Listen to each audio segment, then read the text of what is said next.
continue this, the Democrats have put a lot of people in great risk and jeopardy, but it really depends on who you're talking about. But for the most part, we're going to take care of our people. There are some people that really don't deserve to be taken care of, and we'll take care of them in a different way. Why does he always sound like the dumbest member of the crime family?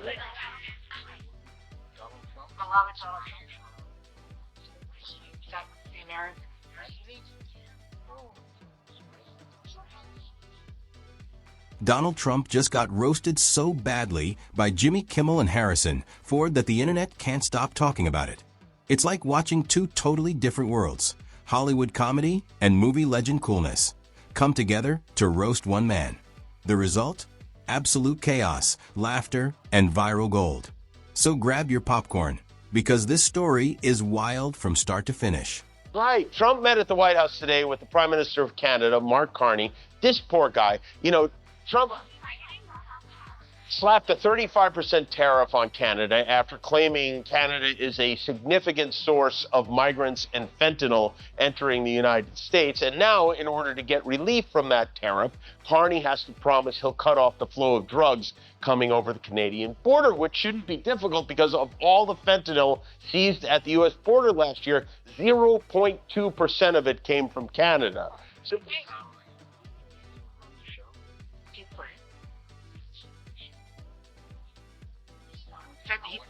he said he would stand for you. He loved the way he stood up for America in Air Force One.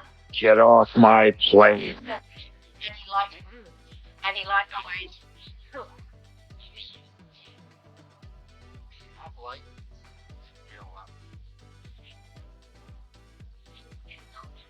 Donald Trump just got roasted so hard by Jimmy Kimmel and Harrison Ford that even his orange looked like it wanted to run away. Imagine Han Solo teaming up with late-night TV's biggest troublemaker for one giant roast battle. Nobody saw it coming, and now the whole internet is losing its mind trying to figure out what just happened. Whatever Trump said, these two turned it into pure comedy gold. Let's break it all down. I'm sorry, I'm not sure I heard that correctly. What was that last item? Windmills all over the place. There'll be windmills all over the place. Here, it turned the whole country into a little Dutch village. Trump has had a tough week, but nothing could have prepared him for this double attack of jokes from two total opposites. On one side, you got Jimmy Kimmel, the smiling prankster of late-night TV, with jokes sharp enough to cut glass. On the other side, there's Harrison Ford, the cool movie hero who's been fighting villains for decades, flying spaceships, and now, apparently, roasting ex-presidents for fun. What a team. Look, I've been voting for 64 years. Never really wanted to talk about it very much. But when dozens of former members of the Trump administration are sounding alarms, saying, for God's sake, don't do this again, you have to pay attention. They're telling us something important. These aren't soft people. They're governors, generals, standing up against the leader of the party they spent their lives agitating for. For many of them, this will be the first time they've ever voted for someone who doesn't have an R. If you're enjoying this story, make sure to subscribe and hit that little bell. Anyway, poor Trump learned fast that there's no executive order that can save him from a roast. It all started like any normal night. Kimmel doing his usual comedy bit about Trump's latest mess up. But this time, something was different. The jokes hit way harder than usual. It was more than humor. It was a full comedy takedown. The kind that makes people go, oh no, he didn't. Every day he says something that would rank right at the top of the most ridiculous things any president has ever said. And the people who work for him, they can't get enough of it. What a difference the presidency makes, Jesse, right? I mean, we are now totally over that destructive, stupid era of toxic masculinity. And now we're in an era of real masculinity, thanks to the bold, muscular leadership of President Trump and our Secretary of War, Pete Hegseth. It sounded better in the original North Korean, but you get the... Kimmel didn't need fancy graphics or big stunts. All he needed was Trump's latest blunder, which, as usual, gave him endless material. Trump was trying to look presidential, which for him usually means saying something wild and then pretending it was smart all along. Kimmel saw the perfect chance and went for it like a comedian sent from the comedy gods themselves. You're a good Midwesterner. You don't really talk politics or religion much. That's changed a wee bit. I think it's come to the point where we got to start talking politics. But we got to talk about it in a positive way. We got to regain the middle ground. We're in these ideological enclaves. But the truth is in the middle. The audience couldn't stop laughing, half because the jokes were funny, and half because they couldn't believe Trump keeps giving Kimmel this much free content. Each punchline hit harder than the one before. You could almost imagine Trump sitting in Mar-a-Lago, gripping his Diet Coke, grumbling about fake comedians, while scrolling his phone for support. That's Kimmel's skill. He doesn't just tease, he breaks it all down, showing exactly how Trump's ego and delusion mix like a bad science experiment. And then there's Ford. He doesn't even need to talk much. One look from him says everything. His face alone can make anyone rethink their life choices. Get some exciting news this weekend. According to a new poll from YouGov, which is a serious polling site, or they were before this, I am more popular than the President of the United States. The guy who keeps saying I have no ratings? Well, that makes two of us. They polled more than 1,000 people, and I lead Trump by 16 points. I'm at +3, he's at -13. It's nice, but it feels like, considering the fact that I'm not a convicted felon friend of Jeffrey Epstein, and I've never paid off a porn star or sent a team of masked goons into a park to pull an old lady away from her grandchildren, I feel like my rating should be higher, maybe even. At this point, finding a toenail in your salad has a 7-point lead over Donald Trump. Ford was asked about Trump casually. No drama, just a question. But his reply? Pure gold. That deep, tired voice, full of sarcasm that's been building up for years, came out swinging. You could almost hear him thinking, are we really still talking about this guy? The internet went wild. Within hours, clips and memes exploded everywhere.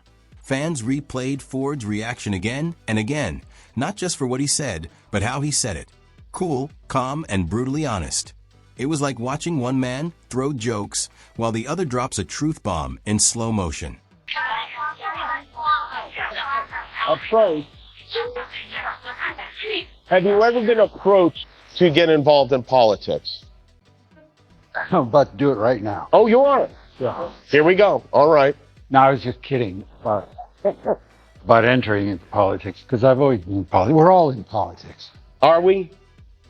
We should be. We have to be, because it's critical. And there's some really important decisions to be made. Right. And, it's about saving the world. For someone who loves attention and TV ratings, this was a nightmare for Trump. The more he tried to respond, the worse it looked. He started to seem like a guy at a roast who didn't realize he was the main target. And of course, he got mad. Rumors said he went on a rant about ungrateful Hollywood, like it was still the 1980s, and he was a big star on sitcoms no one remembers. But there's no fighting the internet. Kimmel treated him like a clown, Ford treated him like he didn't matter. And both burned equally bad. I hope he doesn't see this. I hate to, I don't like to upset him, but I think he might be upset because the White House put out a statement this afternoon. This is a real statement. Over 77 million Americans showed up on Election Day to cast their ballots for President Donald J. Trump, who is delivering on his overwhelming mandate to put America first. Jimmy Kimmel prays every night to garner a fraction of that support to keep his show on air after ratings dropped 64% last week. Sad. I like sad with an exclamation point. It would make a nice T-shirt with Trump's face on it, wouldn't it? You know what else is sad? Kimmel and Ford didn't plan this, but their timing was perfect. Trump was hit from both sides, one loud and funny, the other calm and deadly. Social media exploded. Kimmel fans were quoting his jokes like gospel. Movie lovers were editing Ford clips into memes called Indiana Jones and the Temple of Trump's Tears. Even people who don't care about politics were sharing it, just because it was too funny to ignore. Kimmel kept adding new jokes each night, turning Trump's every mistake into comedy art. Ford didn't need to say another word. That's what makes him so cool. He doesn't chase attention. He just drops one perfect line and walks away. I'm the president, you know, I'm not an action hero. I'm a president of the United States. Okay. He turns off all the lights and just hopes the trick-or-treaters will assume there's nobody home. He's like, do you people not understand what a wonderful secret means? Today, Caitlin Collins from CNN asked Trump whether he plans to pardon Epstein's right-hand woman, Ghislaine Maxwell, and whereas he's usually, very quick to weigh in bigly on this type of thing, for this one, suddenly even-tempered and even deferential. And that's what made this sting so much. Trump built his image on being loud and always in control. But this time, the spotlight turned against him. The louder he shouted, the more everyone laughed. You can't beat comedians who live off your chaos. You can't outcool Harrison Ford either. Soon, headlines everywhere read things like Kimmel's best Trump takedown, and Harrison Ford ends the ego war. TikTok and Twitter were full of memes and clips, with Ford's face becoming the symbol of "we've had enough." It's just sad that the President of the United States has a lower approval rating than Diddy and diarrhea. That's what's sad. If he's looking, I know he cares very deeply about this sort of thing. If he's looking to improve his approval numbers, I have an idea. Release the Epstein files. They did a poll on that, too. A vast majority say they want to see the Epstein files. 77% of Americans want the Epstein files released, but 100% of our American president does not want them released. What made Ford's burn so deadly was how simple it was. He didn't yell or rant. He just dropped his line with perfect sarcasm, and it hit like a hammer. The internet loves that kind of cool shade. When Ford mocks you, it doesn't feel like a joke. It feels like a life lesson. Kimmel, on the other hand, turned it into a full-blown show. Every smirk, every eye roll was perfect timing. You could tell he was having fun, not out of hate, but because Trump keeps making it too easy. It's kind of sad when someone gives comedians their best jokes and doesn't realize they're the punchline.